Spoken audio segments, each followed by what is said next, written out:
Thank you, ma'am, for the wonderful introduction and good afternoon. We know that we are in between the lunch and this session, but the topic is very interesting. When I was listening to the earlier two speakers, and one of the things that came to my mind, especially when you mentioned that AI is something that I think little misunderstood. There's little more awareness that we need to have about the subject so that we are able to kind of make sure that what we intend to do and how we intend to do it, we are able to understand. So I was just kind of going through some of the research work that has been done, and McKinsey Future of the Work, A Journey 2025 says that 40% of the task in HR function would get automated. But this is a huge opportunity for organizations and people to be able to free themselves to do something that they want to do. Work is about livelihood, and what we do beyond work is what gives us the passion to be more productive at work. So I'll start with this topic, and towards the end we will have a quick Q&A. So Patrick, first to you.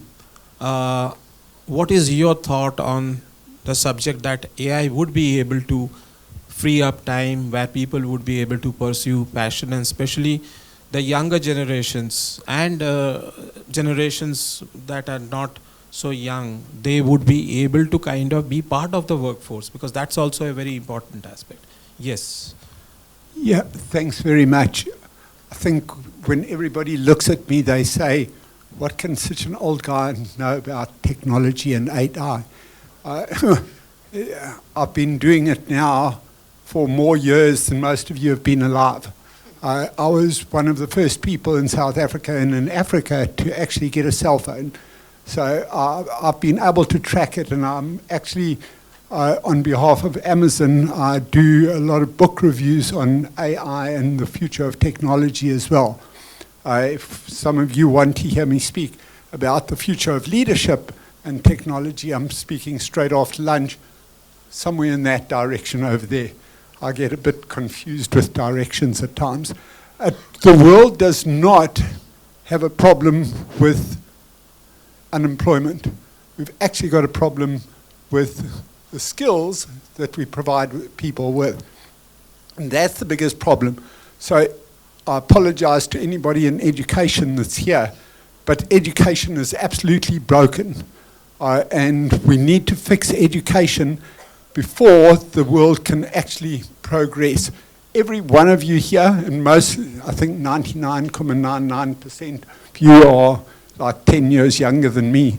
The whole future is ahead of you. You actually don't understand what opportunities you've got that you're sitting on and waiting for to come to you. You have to go and get them. And so if you want to see really what's coming, go next door after lunch and I'll tell you what's coming, because I know what's coming before anybody else in the world knows what's coming really. One of the biggest problems is that everybody's talking about the fourth industrial revolution. Well, that's finished. We're actually now on the sixth industrial revolution, going on to the seventh. And the seventh is where the world actually becomes better. So technology is going to make people nicer people, the technology that's coming. And if any of you don't know who I'm talking about here, I couldn't pronounce his name. I had to ask this lovely lady on my left what the person's name, how to pronounce the person's name, so I apologize to him in advance. The Google CEO, Sundar Pichai, thank you. She even had to coach me a couple of times now on how to say it. What he was saying is that quantum computing is already here and it's ahead of AI as well. And that's what's going to change the world hugely going forward. And it's the next big leap. And I can tell you what's coming later on. I don't want to divulge too much on what's coming in terms of healthcare, security, and science. and how the whole world is going to change in that direction. I won't take up any more time. Thank you. Thank you, Patrick. Karishma, Shama, I wanted to know that you see this room and look around yourself. India has a problem right now, not too many women at the leadership level. And technology can give data which will help people to understand more objectively this part, that we need to build a more inclusive workforce where we have the flexibilities. Do you think, how does AI kind of really can pitch this in a much more data-driven way? So it's a very great question.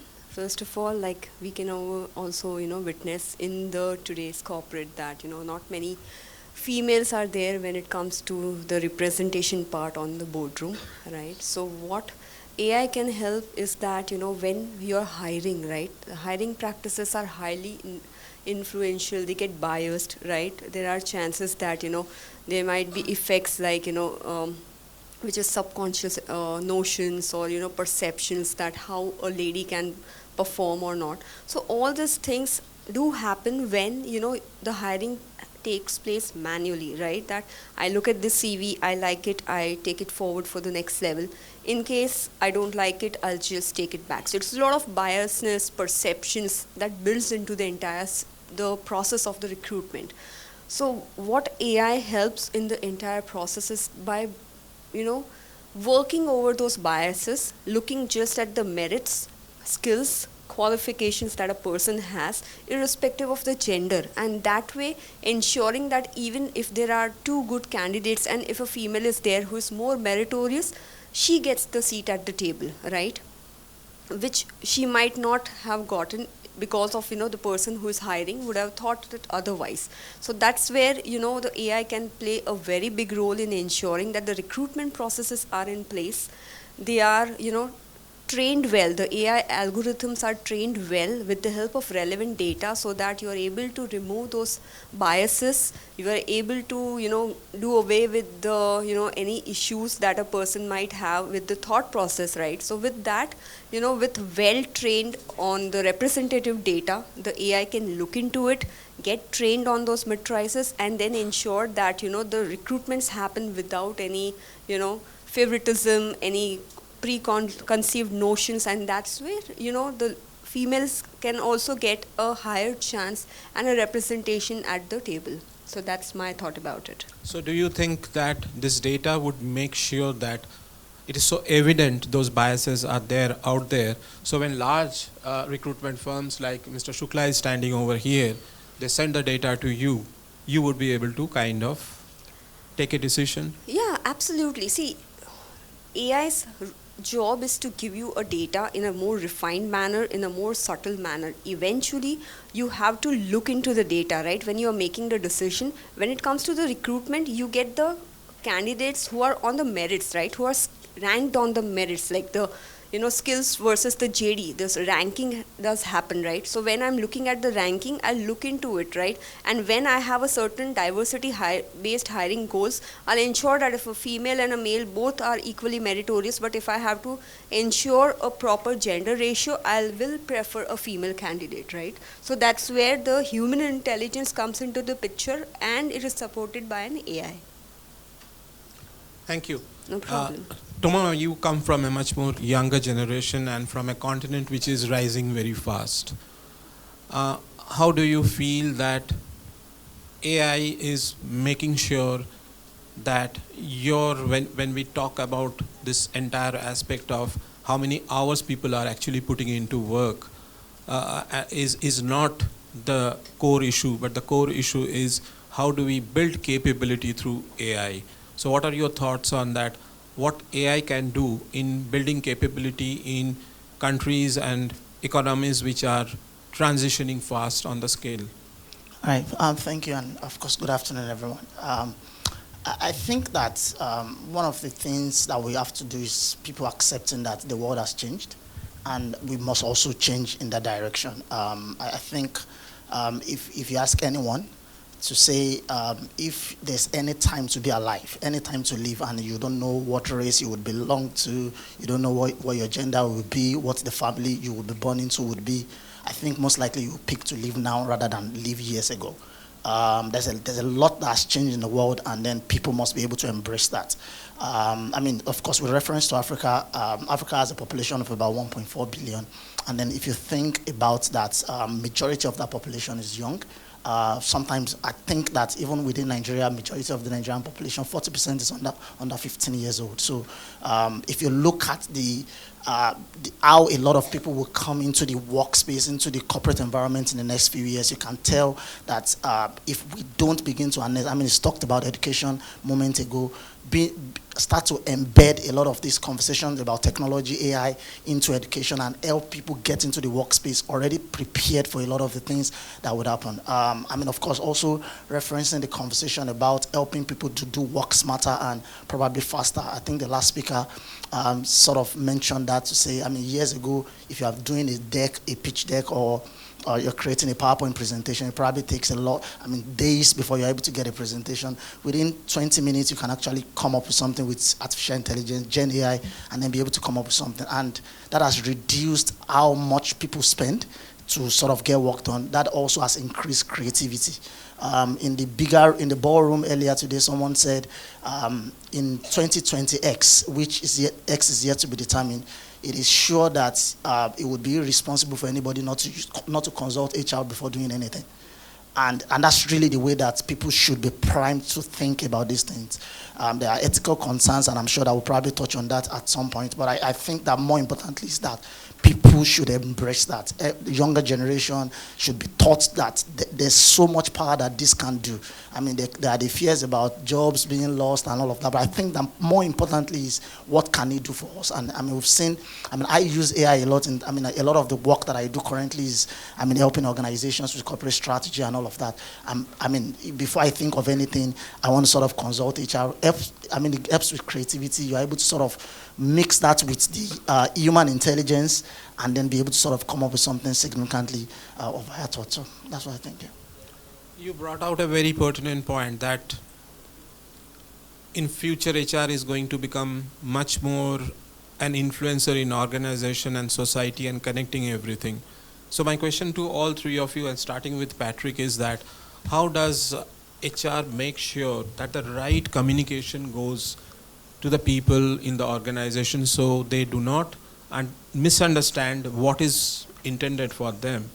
They are able to absorb and kind of see it in the right way. Sure. Have we got another 3 hours ahead of us? I think we need about 3 hours for this discussion. HR,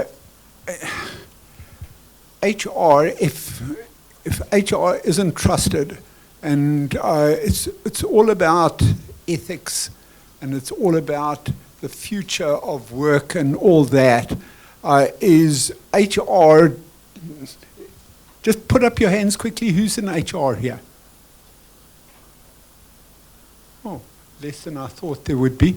So about 20, maybe 25% of the people here are in HR.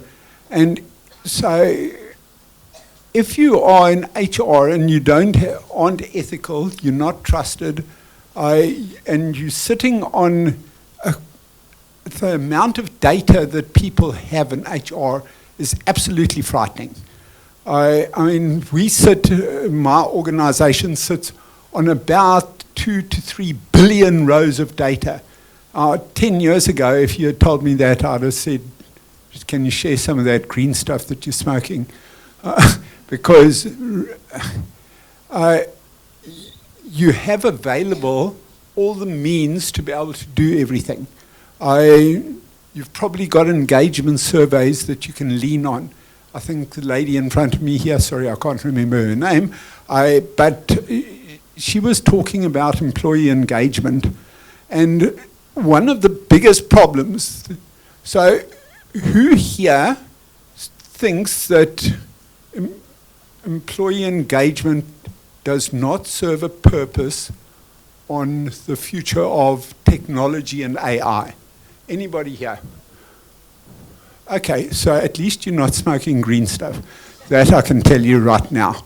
Because if I said to you, which country or which, let's make it bigger, which semi-continent part of the world that has a couple of billion people living there, which one do you think is the worst at taking on AI, as they call people call it? Yeah? Anybody could guess that? Europe. Why Europe? Because it's got the lowest engagement scores in the world. When you've got high engagement, and sure, I'm hoping your numbers are correct, because Africa is only about 60%, Europe is only about 30% engaged. So if the numbers that you heard sort of in the 80s to 90%, for India is correct, you guys are sitting on bigger opportunities than I've ever known in my life. Because everything is sitting, waiting for it to happen. And right now, employee engagement will give you the way forward in terms of how quickly your people are going to accept AI. And who here is in training and HR? I knew it would be you. Okay, so let me tell you, Microsoft have just sponsored 1 million university students to study AI in South Africa. So if you translated that, that's sort of about 50 million people in India should be studying AI, sponsored by Microsoft. Anybody from Microsoft here? Okay, so at least I'm going to get to my next presentation without getting shot. So somebody needs to get to Microsoft and say, you guys actually need to pay for us to do that. And the fact that you're in HR makes it just so easy, it's frightening. Thank you, Patrick. Yeah, please. Sure. That was great, Patrick. Now talking more from the HR's perspective, that if we want to communicate all these changes and upgrades to the employee, what would be the ways that we can do that, right? So one of the way that you could do is by having proper policies in the place which can help them understand that what you are doing, why you are doing, and how it will impact them, right? Eventually, if they want to know what's in it for me, right? So that's what a policy document would tell them, right? As in HR, let's say if it's a SME, you can conduct various sessions with the employees to help them understand that it's not something a very big change, or rather it's something to make their lives easier, right? And apart from that, what else could have been done is that when in multinationals where you have a very large crowd, you can have chatbots who are trained that how to handle such questions with related to such changes, right? So that way, you're taking care of that the communication is going as it is intended, right? And one more thing, when you are collecting data, when you're relying on AI, one thing has to be very clearly mentioned is that how you're going to be utilizing the data, to what extent you're going to be using that data, for what purposes you're going to be using. Let's say if someone leaves an organization, then after that, how many years you're going to be retaining that data and where it will be used after they leave the organization. If there is no transparency in the data collection, data management, and data usage, the best of the AI tools will also not be helpful, because people will be hesitant in giving the data. They will give the data which is little biased, which will make them look good, right? So all these things can be killed when you have proper policies in place which helps them understand that how the data is going to be used and why is it going to be used and how it's going to be impacting them. So that's my take on it. Yeah, Tomawa. All right, thank you. So I like being in rooms, where we have a lot of HR professionals. I started, a general HR generalist, and then a lot of the work that I've done recently has morphed into specializing in performance management. And my experience tells me that organizations that have high-performing employees usually have highly engaged employees. There's usually a connection between average employee performance and the employee engagement rate within those organizations.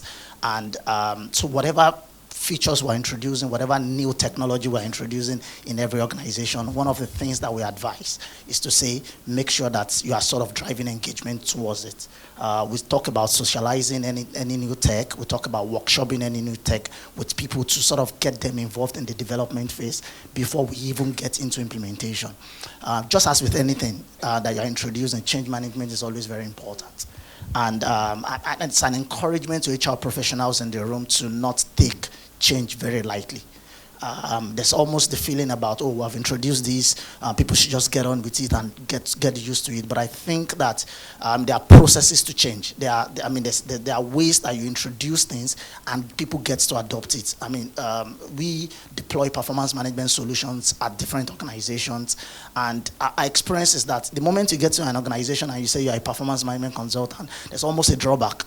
You're trying to measure the people that are not working so that maybe you can fire them or send them home. But there's a way that you introduce those things. There are proper processes for embedding new technology, new concept, new approaches to things that people do. And that's one of the things that HR professionals must remember, so that you don't get a lot of drawbacks from people. Because if you are not careful, people would emphasize the negative part of AI.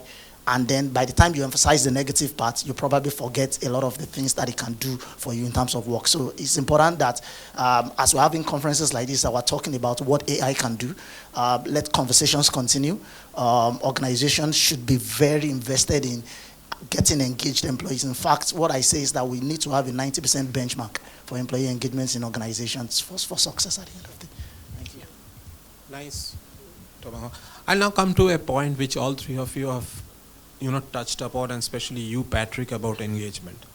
Currently, I'm doing my PhD on a topic which is very different. It is how does gymming, sports help increase productivity at work? And one of the things that part of that research that I figured out is the engagement levels are falling globally. And what I mean by that is you see this, a lot of young people over here, they are now more tech savvy rather than being socializing. So there has been a drop in the emotional intelligence level, the social skills level. People don't like having a conversation. Conversation is also an art. If you don't want to talk, you don't talk. It's as simple as that. And on the other hand, we are talking about bringing technology which will help us reduce the stress at work, and it will free up time.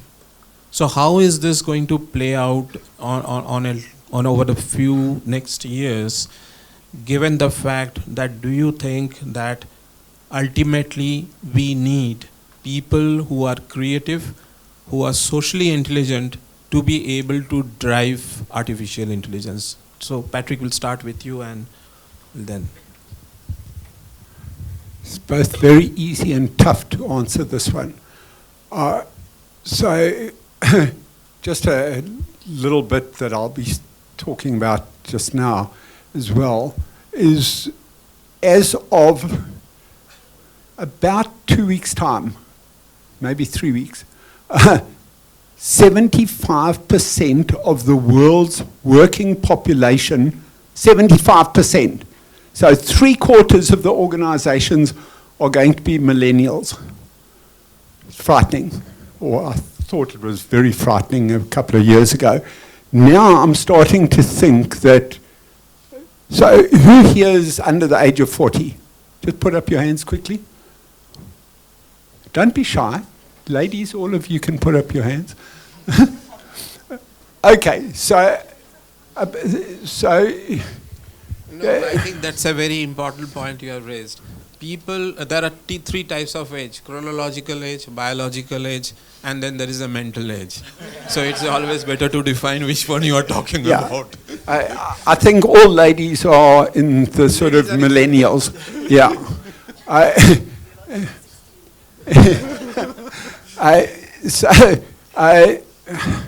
at the end of the day, you are here to save the world, actually. But it was mentioned earlier on about change management.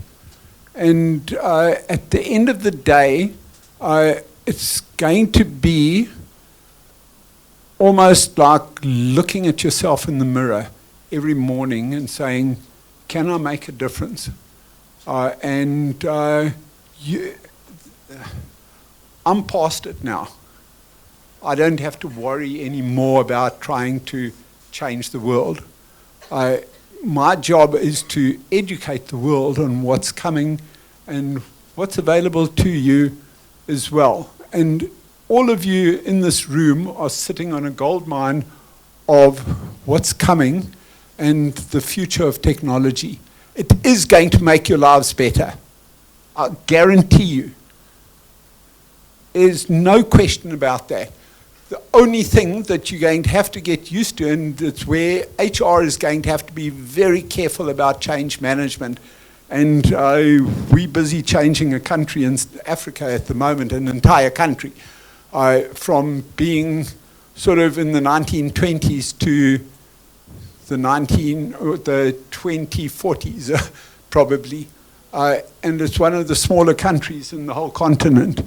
And what I'm seeing is this absolute resistance to technology, let alone AI. And change management is starting to make an impact in that area. Because, guys, you people sitting here, don't underestimate how scared people are of what's coming. Because jobs are going to reduce in terms of the time that you're going to spend at work. Don't worry, your salaries won't change, at least I don't think so.